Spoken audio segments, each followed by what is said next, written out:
আসসালামু আলাইকুম। আশা করি আপনারা সবাই ভালো আছেন। বিনিয়োগের technical analysis basic to advance কোর্সে আপনাকে স্বাগতম। আজকে আমাদের বেসিক টু অ্যাডভান্স যে টেকনিক্যাল অ্যানালিসিস কোর্সটা হবে তার ফার্স্ট মডিউল আমরা শুরু করতে চলেছি। তো সর্বপ্রথম আমরা আমাদের ফার্স্ট মডিউলে যা শিখব সেটা হচ্ছে ইনভেস্টমেন্ট ফান্ডামেন্টালস। অর্থাৎ আমরা যদি টেকনিক্যাল অ্যানালিসিসে শুধুমাত্র চার্টের উপর ফোকাস করি তাহলে অনেক ধরনের বিষয়গুলোতে আমাদের গ্যাপ থেকে যায়।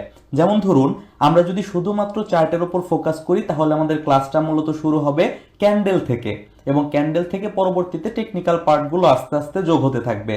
বাট এগুলো শেখার পরেও আপনার মধ্যে বেসিক কিছু মাইন্ডসেটের গ্যাপ থেকে যাবে যেগুলো ইনভেস্টমেন্টের জন্য খুবই খুবই জরুরি।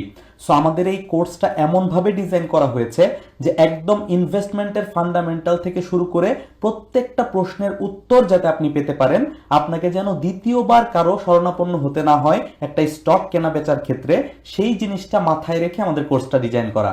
সো আমাদের ফার্স্ট ক্লাস ইনভেস্টমেন্ট ফান্ডামেন্টালের উপরে, এবং এখানে আমরা মূলত কি কি শিখব? আমরা মূলত শিখব কেন আমরা ইনভেস্টমেন্ট করব। আমাদের বাজারে অনেক বিনিয়োগকারীর সবচেয়ে বড় যে সমস্যা, একটা স্টকের দাম বাড়া শুরু করলে আমরা সেটা কেনার পিছনে ছুটতে থাকি, বাট আমরা মূলত কেন শেয়ার মার্কেটে আসলাম, শেয়ার মার্কেটে আসা আদৌ উচিত কিনা, বা আমাদের গোলটা আসলে কি, সেটা কিন্তু আমাদের ডিফাইন করা থাকে না। তো আমাদের আজকের ক্লাসে আমরা ক্লিয়ার হব কেন আমরা শেয়ার মার্কেটে আসব এবং কি কারণে আমরা মূলত ইনভেস্টমেন্ট করব। এরপর শেয়ার বাজার সহ এছাড়া আরো যে কিছু বিনিয়োগের মাধ্যম রয়েছে, আমাদের অনেকেরই হয়তো বিষয়গুলো সম্পর্কে ক্লিয়ার ধারণা থাকে না। তো আজকের ভিডিওতে সেটাও আমরা ক্লিয়ার করব। এরপর আপনার ফিনান্সিয়াল গোল এবং মানি ম্যানেজমেন্টটা কিভাবে করবেন সেই সম্পর্কে একটা ধারণা দেওয়ার চেষ্টা করব। পাশাপাশি শেয়ার বাজার রিলেটেড আমাদের যাবতীয় যা যা জানা দরকার সেগুলো আমরা জানবো, এবং কোন শেয়ার কখন কিনবো, কি দেখে কিনবো, এবং কখন এটা বিক্রি করব। আলটিমেটলি এই যে আমরা টেকনিক্যাল অ্যানালিসিস কোর্সটা করব, এই কোর্স থেকে মূলত আমাদের উদ্দেশ্যটা কি, আমাদের মেইন অবজেক্টিভ কিন্তু আসলে এই 5 নাম্বার পয়েন্টটা, যে কোন শেয়ারটা আসলে কিনবো, কি কারণে সেই শেয়ারটা আমি কিনবো, এবং কোন পর্যায়ে গেলে সেই শেয়ারটা আমি বিক্রি করব। এই একটা প্রশ্নের উত্তর যদি আমরা পেয়ে যাই তাহলে কিন্তু আমাদের শেয়ার মার্কেট নিয়ে আর কোনো ধরনের কোনো কনফিউশন থাকে না। সো এই 5টা প্রশ্নের উত্তর আমরা আমাদের পুরো টেকনিক্যাল অ্যানালিসিস কোর্সটা জুড়ে খুঁজে বের করব, এবং প্রত্যেকটার উত্তর আমরা মিলাবো। এখানেই যদি আপনাকে আমি একটু টেকনিক্যালি বা টেকনিক্যাল অ্যানালিসিসের ভাষায় বোঝানোর চেষ্টা করি তাহলে এই প্রত্যেকটা জিনিস আমরা শিখব। তবে আজকে ফার্স্ট ক্লাসে আমি যদি প্রত্যেকটা জিনিস আপনাকে এক্সপ্লেইন করা শুরু করি সেই জিনিসটা আপনার জন্য বোধগম্য নাও হতে পারে। সো আপাতত আপনি এই স্লাইডটা স্কিপ করেন, শুধু এইটা মাথায় রাখেন যে এই স্লাইডে যা যা উল্লেখ করা আছে তার সবকিছুই আমরা মূলত এই কোর্সে যে ভিডিওগুলো হবে 20টা বা কম বেশি হতে পারে, সেই ভিডিওগুলো কমপ্লিট করার পর এই সমস্ত কিছুতে আপনি কিন্তু এক্সপার্ট হয়ে যাবেন। আচ্ছা, আমাদের প্রথম পার্ট, কেন আমরা ইনভেস্টমেন্ট করব। আমরা কি সত্যি জানি আমরা যে শেয়ার মার্কেটে এসেছি কেন এসেছি? শুধু এটা হয়তো বা জানি যে টাকা বাড়ানোর জন্য এসেছি, বাট কি হারে টাকাটা বাড়ানো উচিত, কি পার্সেন্টেজে টাকাটা বাড়ালে আমাদের আসলে কি ঘটতে পারে, আমাদের টার্গেট কি হওয়া উচিত, এই বিষয়গুলো কিন্তু আমরা ক্লিয়ারলি বুঝি না। সো ওই পার্টটা টেকনিক্যাল অ্যানালিসিসের সাথে রিলেট করে, একদম বাংলাদেশে না, ইন্টারন্যাশনালি প্রফেশনালরা যেই সূত্রগুলো ফলো করে সেগুলো আমরা আজকে শেখার চেষ্টা করব। প্রথমত আমাদেরকে একটা জিনিস বুঝতে হবে, সেটা হচ্ছে ইনফ্লেশন সম্পর্কে আমাদের ক্লিয়ার ধারণা থাকতে হবে। আমি জানি আপনারা যারা এই ভিডিওটি এখন এই মুহূর্তে দেখছেন তাদের মধ্যে অনেকেই ইনফ্লেশন সম্পর্কে ধারণা রাখেন, তবে এটাও সত্যি আমাদের দেশের এখনো পর্যন্ত অধিকাংশ লোক আছে যারা ইনফ্লেশনের প্রপার মানেটা আসলে বুঝে না। তো আমরা কেন বিনিয়োগ করব সেইটা বোঝার জন্য আমাদেরকে ইনফ্লেশনের সাথে আমাদের সঞ্চয়ের যে পার্থক্য, অর্থাৎ ইনফ্লেশন ভার্সেস সেভিং এর যে পার্থক্যটা, সেইটা ক্লিয়ারলি বুঝতে হবে। তো আমি খুব সহজভাবে একটু বলার চেষ্টা করি। আমাদের দেশে গভর্নমেন্টের হিসাব অনুযায়ী, আমি আবারও বলছি এটা আমার মতামত না, গভর্নমেন্টের পাবলিশ করা হিসাব, অর্থাৎ এটা একটা ন্যাশনাল নিউজ পেপারে এসছে, সেই ন্যাশনাল নিউজ পেপার থেকে এই জিনিসটা পেপার কাট করে এখানে বসানো হয়েছে। সেই হিসাব অনুযায়ী 2022 সাল নাগাদ জুলাই মাস থেকে পরবর্তী বছর পর্যন্ত যদি আমরা একটু কম্পেয়ার করি তাহলে আমরা দেখতে পাচ্ছি বাংলাদেশের অফিসিয়াল ইনফ্লেশন রেট 6.29% অ্যাবভ। আমি 6%ই ধরলাম, তর্কের খাতিরে সব বাদ দিয়ে আমি ধরতেছি বাংলাদেশে ইনফ্লেশন রেট 6%। বাস্তবে খুঁজতে গেলে এটা আরো অনেক বেশি হবে, তবে আমরা অফিসিয়াল ডাটাটাকেই ধরে নিচ্ছি। এখন ইনফ্লেশন রেট 6%, সেটা বুঝলাম। ইনফ্লেশন রেট 6% হলে আমার কি যায় আসে?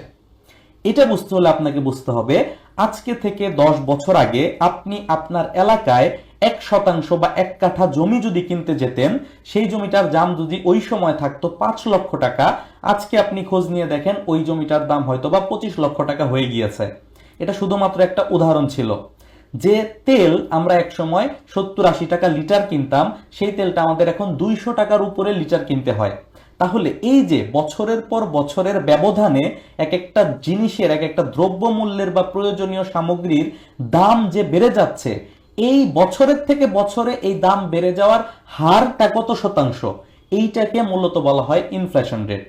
আরেকটা সহজ উদাহরণ দিয়ে যদি বলি, ধরেন 1 ডজন ডিমের দাম ছিল 80 টাকা, বর্তমানে 1 ডজন ডিমের দাম 150 টাকা, তার মানে অলমোস্ট দ্বিগুণ হয়ে গিয়েছে। ধরে নিচ্ছি গত 5 বছরে এই ঘটনাটা ঘটেছে। তাহলে এই হিসাব করলেও গত 5 বছরের হিসেবে ইনফ্লেশন রেট হয়ে যায় প্রায় 20%। মানে প্রতি বছর যদি 20% করে বাড়ে, তাহলে ডাবল হইতে 5 বছর লাগে। তো যাই হোক, আমরা ওই ধরনের তর্কে যাব না। অফিসিয়াল ডেটা অনুযায়ী বাংলাদেশে ইনফ্লেশন রেট 6%-এর উপরে, এটাই আমরা ধরতেছি। যদি তাই আমরা ধরি, তাহলে এখন আপনাকে বুঝতে হবে ব্যাংক যখন আপনাকে বলছে আপনি সেভিংস অ্যাকাউন্ট বা ডিপিএস খুললে সেখানে 6% বা 7% পাচ্ছেন, ওই পার্সেন্টেজটা থেকে আপনাকে ওই বছরে বাংলাদেশের চলমান ইনফ্লেশন রেটটাকে বিয়োগ করতে হবে। কারণ কি, আজকে আপনি ব্যাংকে 1 লক্ষ টাকা রাখলে আগামী বছর ওই 1 লক্ষ টাকার দাম হয়ে যাচ্ছে অফিসিয়ালি 94,000 টাকা। কারণ ওই যে 6% ইনফ্লেশন হচ্ছে, এই বছর যে জিনিসটা আপনি 1 লক্ষ টাকা দিয়ে পেতেন, আগামী বছর ওই জিনিসটা ব্যাংক থেকে টাকা উঠানোর পর কিনতে গেলে আপনাকে মিনিমাম 1,06,000 টাকা খরচ করে কিনতে হবে। তাহলে ব্যাংকে 1 লক্ষ টাকা রাখার পর 1 বছর পর যদি আপনি 1,06,000 টাকা পান, আদৌ কি আপনার কোনো লাভ হলো? ওই জিনিসটার দাম তো আপনি অলরেডি 1,06,000 টাকা হয়েই গিয়েছে। সো ওইটা তো তাহলে আপনি 1 বছর আগে কিনে আরো 1 বছর এনজয় করতে পারতেন, বরঞ্চ আপনি 1 বছর ওই জিনিসটা আরো ভোগ করতে পারলেন না, আপনার টাকার পরিমাণ তো বাড়লো না। তার মানে ব্যাংক থেকে 6% 7% ইন্টারেস্ট যেটা আমরা পাচ্ছি, সেটা শুধুমাত্র ইনফ্লেশন রেটের সমান। তার মানে ব্যাংক আপনাকে কোনো প্রফিটই আসলে দিচ্ছে না। এটা হচ্ছে সেভিংস বা এফডিআর এই সমস্ত ক্ষেত্রে। যদি আসেন সঞ্চয়পত্রের ক্ষেত্রে, আমি ধরে নিচ্ছি তর্কের খাতিরে সঞ্চয়পত্রে সর্বোচ্চ আমরা 12% পর্যন্ত প্রফিট পাচ্ছি, ধরে নিচ্ছি। যদিও 12% দেয় না, ভ্যাট ট্যাক্স কাটার পরে আরো অনেক কমে যায়। আপনি যদি 12% প্রফিটও কোনো জায়গা থেকে বছরে পান, তাহলে সেটার সাথে 6% হবে আসলে ইনফ্লেশন রেট, বাকি 6% হবে আপনার অ্যাকচুয়াল প্রফিট। এখান থেকে আবার গভর্নমেন্টের ভ্যাট ট্যাক্স বাদ যাবে। তার মানে আপনি যদি এমন কোন বিনিয়োগের জায়গায় টাকা বিনিয়োগ করতে পারেন, সেটা ব্যাংক হোক, শেয়ার বাজার হোক, যাই হোক, সেখান থেকে বছরে যদি আপনি 12%-এর উপরে প্রফিট জেনারেট করতে পারেন, তাহলে আপনার বাস্তবে প্রফিট হবে 5%-এর আশেপাশে। সেখান থেকে আবার ভ্যাট ট্যাক্স বাদের ইস্যু আছে। সো আপনি ধরে নেন 5% প্রফিট আপনার হইল 12%-এর উপরে প্রফিট করার পরেও। সো এই জন্য আমাদের বুঝতে হবে যে ইনফ্লেশন রেটের সমান পরিমাণে আমরা যদি সেভিংস করি, তাহলে কোনো লাভ নাই। এই জন্য আমাদের ব্যাংকে ওই 5-7%-এ টাকা রেখে কোনো লাভ নাই, আমাদের টাকাটা আলটিমেটলি বাড়তেছে না, আরো ইনফ্লেশন যদি বেশি হয় আরো উল্টা কমে যাচ্ছে।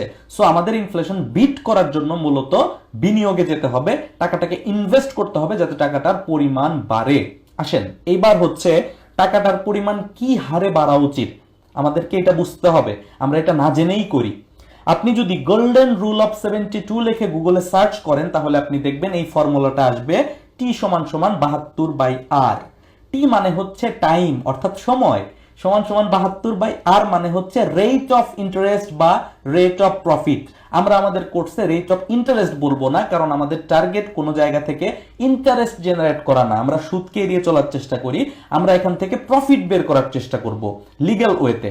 সো আমাদের এই জায়গায় গোল্ডেন রুল অফ 72 তে বলা আছে আপনি যদি বছরে মাত্র 5% হারে প্রফিট জেনারেট করেন, তাহলে আপনার ইনভেস্ট করা টাকাটা দ্বিগুণ করতে আপনার প্রায় 14.5 বছর সময় লাগবে। আপনি যদি বছরে 10% হারে প্রফিট জেনারেট করতে পারেন, তাহলে সেই টাকাটা দ্বিগুণ করতে আপনার 7.5 বছর মানে 7 বছরেরও বেশি পরিমাণ সময় লাগবে। আপনি যদি 20% হারে প্রফিট প্রত্যেক বছর ধারাবাহিকভাবে জেনারেট করতে পারেন, তাহলে আপনার টাকাটা দ্বিগুণ করতে আপনার 3.5 বছরের মতো সময় লাগবে। এইবার আসি কোনটা আমাদের ফলো করতে হবে বা কোনটা আসলে স্ট্যান্ডার্ড।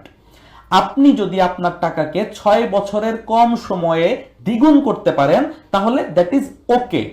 আপনি যদি আপনার টাকাটাকে 3.5 বছরের মধ্যে দ্বিগুণ করতে পারেন তাহলে আপনি চ্যাম্পিয়ন ক্যাটাগরিতে আছেন। অর্থাৎ ওয়ারেন বাফেট থেকে শুরু করে ওয়ার্ল্ডের বড় বড় বিনিয়োগকারী যারা বিনিয়োগ বাজারে বিনিয়োগ করেন তাদের ফর্মুলাটাই হচ্ছে 3.5 বছরের কম সময়ের মধ্যে কিভাবে আপনার বিনিয়োগ করা টাকাটাকে দ্বিগুণ করা যায় সেখানে আমাদের ফোকাস করতে হবে। আর যে কোনো বিনিয়োগের মাধ্যম, সেটা ব্যাংক হোক, শেয়ার মার্কেট হোক, আর যাই হোক, আপনি যদি কোথাও টাকা ইনভেস্ট করে 6 বছরের মধ্যেও আপনার টাকাটাকে দ্বিগুণ করতে না পারেন তাহলে আপনাকে বুঝতে হবে আপনি অলরেডি লুজিং, অর্থাৎ আপনার টাকার মান আস্তে আস্তে কমতেছে। তার মানে এই স্লাইডের সামারি হচ্ছে আমরা যেখানেই টাকা ইনভেস্ট করি সর্বোচ্চ 3.5 বছরের মধ্যে আমাদের বিনিয়োগকৃত টোটাল টাকাটাকে আমাদের যে কোনো মূল্যে দ্বিগুণ করে ফেলতে হবে, অবশ্যই লিগ্যাল ওয়েতে। ঠিক আছে, এরপর আসেন ফিনান্সিয়াল মার্কেট সম্পর্কে একটু কথা বলি। ফিনান্সিয়াল মার্কেট মূলত কমোডিটি এক্সচেঞ্জ নামে পরিচিত, যেখানে গোল্ড, সিলভার এবং খাদ্যদ্রব্য থেকে শুরু করে নিত্য প্রয়োজনীয় জিনিসপত্রের উপরে ট্রেডিং হয়। তো আমাদের দেশে কমোডিটি মার্কেট এই মুহূর্তে চালু নাই, ইন্টারন্যাশনাল মার্কেটে চালু আছে। যদি কখনো আমাদের দেশে কমোডিটি মার্কেট আসে তখন স্টকগুলোর মতো একইভাবে গোল্ড, সিলভার, গ্যাস, অয়েল এগুলোতেও আমরা ট্রেড করতে পারবো। এটাও একটা বিনিয়োগের মাধ্যম হতে পারে। এখন আপনাকে একটা ধারণা দেওয়ার চেষ্টা করি। ইন্ডেক্স যখন আপ ডাউন করে আমরা তো অনেক ভীত হয়ে যাই, আমরা মনে করি মার্কেট ধ্বংস হয়ে গেল, বা আপ ট্রেন্ডে গেলে মনে করি এটা শুধু বাড়তেই থাকবে। আপনি যদি ন্যাচারাল অ্যাসেটগুলোর কথা চিন্তা করেন, এই বাম পাশেরটা হচ্ছে স্বর্ণ বা গোল্ডের গত 10 বছরের গ্রাফ, ডান পাশেরটা হচ্ছে সিলভারের গত 10 বছরের গ্রাফ। আপনি খেয়াল করলে দেখবেন 2010-12 সালে গোল্ডের যে প্রাইসটা ছিল সেইটা 5 বছর পরে 2016 সালে এসে একই জায়গায় নেমে আসে। আবার 2012 সালে এটার প্রাইস কিন্তু অলমোস্ট দ্বিগুণ হয়ে গিয়েছিল। ঠিক তেমনি ভাবে বর্তমানে 2020 সালের পরে এটার প্রাইস কিন্তু আবার নতুন করে দ্বিগুণ হয়ে গিয়েছে। সিলভারের ক্ষেত্রেও প্রায় একই রকম ঘটনা দেখা যায়, সিলভার আরো একটু বাড়া বাকি আছে। সো এই এক্সচেঞ্জ গুলোর দিকে যদি আমরা লক্ষ্য করি তাহলে আমরা দেখতে পাই শুধুমাত্র আমাদের দেশের শেয়ার মার্কেট না, ন্যাচারাল অ্যাসেট গুলোর প্রাইসও দ্বিগুণ হয় 2 বছরে, আবার পরের 2 বছরে ঠিক একই জায়গায় নেমে আসার রেকর্ড কিন্তু ইন্টারন্যাশনাল মার্কেটেই রয়েছে। এটার সাথে যদি আমরা আমাদের বাংলাদেশের স্টক এক্সচেঞ্জটাকে কম্পেয়ার করি তাহলে আমরা দেখব সেই যে 10 সালে 11 সালে যে আমাদের বড় একটা উত্থান এবং পরবর্তীতে বিশাল কারেকশন হয়েছিল, এই কারেকশনেও কিন্তু আমরা আমাদের পূর্বের জায়গায় মানে 2009 সালে যেখান থেকে শুরু করেছিলাম সেই পর্যন্ত কিন্তু নেমে আসি নাই। এবং ধারাবাহিকভাবে পুরা স্টক এক্সচেঞ্জটাকে যদি আপনি একটা লাইনের মাধ্যমে মেলানোর চেষ্টা করেন তাহলে আপনি দেখবেন এভারেজে ওভারঅল আমাদের স্টক এক্সচেঞ্জটা আস্তে আস্তে উপরের দিকে যাচ্ছে। 2010-11 সালে একটা বড় উত্থান হয়েছিল যেটা ছিল অস্বাভাবিক, এবং 2020 সালে করোনা কোভিড মহামারীর কারণে একটা নিম্ন দিকে পতন হয়েছিল, যেটাও ছিল একটা অ্যাক্সিডেন্টাল ইস্যু, এটা রেগুলার ইস্যু না। সো আমাদের এক্সচেঞ্জটা, আমাদের যে স্টক মার্কেটটা ওভারঅল যদি আপনি চিন্তা করেন সেই শুরু থেকে আজ পর্যন্ত এই চ্যানেলটার ভিতর দিয়ে আপ ট্রেন্ডের দিকে চলতেছে। তার মানে আপনি আপ ডাউন যাই দেখেন না কেন, স্টকের দাম কমুক বাড়ুক যেটাই হোক না কেন, আস্তে আস্তে আস্তে আস্তে মার্কেট কি হচ্ছে, উপরের দিকে যাচ্ছে। এখানে অস্বীকার করার কোনো সুযোগ নাই। এইখানে যদি আমি আপনাকে দেখাই ওই একই জিনিস, ওই চ্যানেলটাকে একটু ডিভাইড করে দেখানোর চেষ্টা করেছি। স্টক মার্কেট যখন নরমাল থাকে, কোনো পজিটিভ কিছুও নাই, কোনো নেগেটিভ কিছুও নাই, তখন মার্কেটটা এই নীল রেখাটার মধ্যে, এই যে মাঝখানের নীল রেখাটার মধ্যে সাপোর্ট নিয়ে এখান থেকে নড়াচড়া করে। যখন স্টক মার্কেটে অনেক বেশি মানি ফ্লো চলে আসে, অ্যাবনর্মাল স্পাইক তৈরি হয়, তখন এই যে 10-11 মতো এরকম হাই স্পাইক তৈরি হয়। আবার কোনো কারণে যদি বিশাল পতনও ঘটে 2020-এর মতো, তাহলেও এই লাল কালারের রেখাটার নিচে মার্কেট কখনো নামেও নাই, নামার সম্ভাবনাও নাই। অর্থাৎ মার্কেটে যদি ফ্লোর প্রাইস দেওয়া নাও হইতো, মার্কেট প্রাইস কিন্তু এই লাল রেখাটা থেকে অর্থাৎ 4500 পয়েন্টের আশেপাশে এসে এখান থেকে অটোমেটিক এতদিনে ঠিকই উঠে যেত। এখানে বুঝার কিছু নাই, জাস্ট বোঝানো হচ্ছে যে মার্কেট ধ্বংস হয়ে 2000 পয়েন্টে চলে যাবে এই সুযোগটা নাই। আবার মার্কেট যদি অ্যাবনর্মাল বিহেভিয়ার করে 1 বছরের মধ্যেই দ্বিগুণ হয়ে যায়, তার মানে পতনটাও আসন্ন, এটা আমাদেরকে মাথায় রাখতে হবে। আর বাকি সময়গুলোতে আপস এন্ড ডাউনস এর মধ্যে দিয়ে আস্তে আস্তে উপরের দিকে যাবে, সেটা হচ্ছে বাজারের নরমাল বিহেভিয়ার। এখন আমরা যে একটু আগে বললাম যে আমাদের 3.5 বছরের মধ্যে টাকাটাকে দ্বিগুণ করতে হবে, এইটা কি ভালো স্টক কিনে শেয়ার মার্কেটে আদৌ সম্ভব কিনা তার একটা সিম্পল উদাহরণের জন্য এই চার্টটা উল্লেখ করা হয়েছে। এটা আমাদের সবার পরিচিত ম্যারিকো নামের একটা স্টক, সেই স্টকটার একটা চার্ট। এখানে আমরা দেখতে পাচ্ছি এটা বোঝার কোনো দরকার নেই, জাস্ট একটা জিনিস আপনাকে পরিসংখ্যান দেখানো হচ্ছে যে আমরা 973 দিন অর্থাৎ 3 বছরের মধ্যে এই স্টকটাতে যদি 2013 সালে বিনিয়োগ করতাম, 3 বছর পরে আমাদের টাকাটা 350% গেইন দিত। অর্থাৎ আপনি 100 টাকা বিনিয়োগ করলে আপনি 350%, মানে 350 টাকা আপনি এখান থেকে পেতেন। তার মানে কি, আমাদের 100 টাকা বিনিয়োগ করে জাস্ট 200 টাকা বানাইতে হবে 3.5 বছরের মধ্যে, আর এইখানে আপনি 3 গুণ 3.5 গুণ পেয়ে যাচ্ছেন। তার মানে কি সম্ভব। আবার দেখেন একবারই কি সম্ভব হয়েছে, আপনি যদি 18-19 সালেও বিনিয়োগ করতেন, পরবর্তীতে দেখেন আবার 3 বছরের মধ্যে এটা 100%-এর উপরে রিটার্ন দিয়ে দিছে। অর্থাৎ আপনি যদি 2019 সালেও ম্যারিকোতে বিনিয়োগ করতেন, 2021-এর শেষের দিকে এসে আপনার বিনিয়োগকৃত পুরো টাকাটা দ্বিগুণ হয়ে যাইতো। সো ভালো ফান্ডামেন্টাল শেয়ারে যদি আমরা লং টার্মে বিনিয়োগ করি, একটা নির্দিষ্ট সময় পর এই স্টকগুলো কিন্তু আমাদের টাকাটাকে দ্বিগুণ করতে সহায়তা করে। সো এটা ছিল আমাদের মডিউল 1, একদমই বেসিক। এখানে টেকনিক্যাল অ্যানালিসিসের কোনো পার্ট ছিল না, এটা জাস্ট আমাদের কনসেপ্ট ক্লিয়ার করার জন্য বেসিক কিছু বিষয় নিয়ে ডিসকাস করা হয়েছে। আগামী ভিডিওতে আমরা মডিউল 2-তে আমাদের ইনভেস্টমেন্টের কিছু কোর রুল, যে নিয়মগুলো না মানলেই নয়, ওই নিয়মগুলো নিয়ে ডিসকাস করব। দেখা হচ্ছে আগামী ভিডিওতে।